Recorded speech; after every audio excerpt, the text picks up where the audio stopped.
Group यानी जो समंदर में भी काम कर सके और जमीन पर जल और थल दोनों जगह लड़ने में माहिर है। दुश्मन के इलाके में घुसकर ऑपरेशन चलाते हैं और उसे तबाह कर देते हैं। ये 3 तरह से दुश्मन के इलाके में घुसपैठ करते हैं।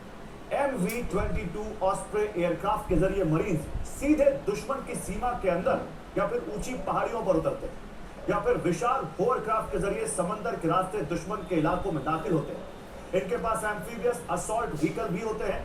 ये पानी के रास्ते इनके जरिए भी तटों तक पहुंचकर दुश्मन पर पूरी शक्ति से हमला करते हैं। अमेरिका ने नेवी सील्स को अरब में तैनात किया है। ये बेहद सीक्रेट ऑपरेशन में माहिर होते हैं। हालांकि ये बड़े युद्धों में सीधे शामिल नहीं होते, ये सिर्फ छोटे लक्ष्यों को टारगेट करते हैं और काम पूरा होते ही गायब हो जाते हैं। ये दुश्मन के इलाके में समंदर के नीचे छोटी पनडुब्बी के जरिए पहुंचते हैं या फिर रात के अंधेरे में रबर बोट के जरिए भी दुश्मन सेना के तट से होते हुए घुसपैठ करते हैं।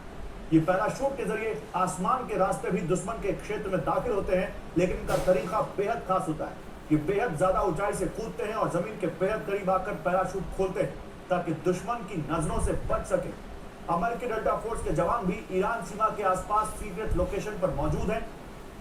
डेल्टा फोर्स में सेना के अलग अलग विंग के सबसे बेहतरीन सैनिक शामिल होते हैं। बंद कमरे और इमारतों के अंदर लड़ने में माहिर होते हैं। ये अमेरिकी सेना के सबसे हाईटेक उपकरणों से लैस होते हैं। डेल्टा फोर्स के जवान ज्यादातर दुश्मन के इलाके में आसमान से दाखिल होते हैं। अमेरिका की 82वीं बटालियन के एयरबोर्न पैराट्रूपर्स की भी ईरान के आसपास तैनाती है। ये अमेरिका की क्विक रिएक्शन फोर्स है। दुश्मन के एयर बेस और नेवल बेस पर कब्जा करने में माहिर है।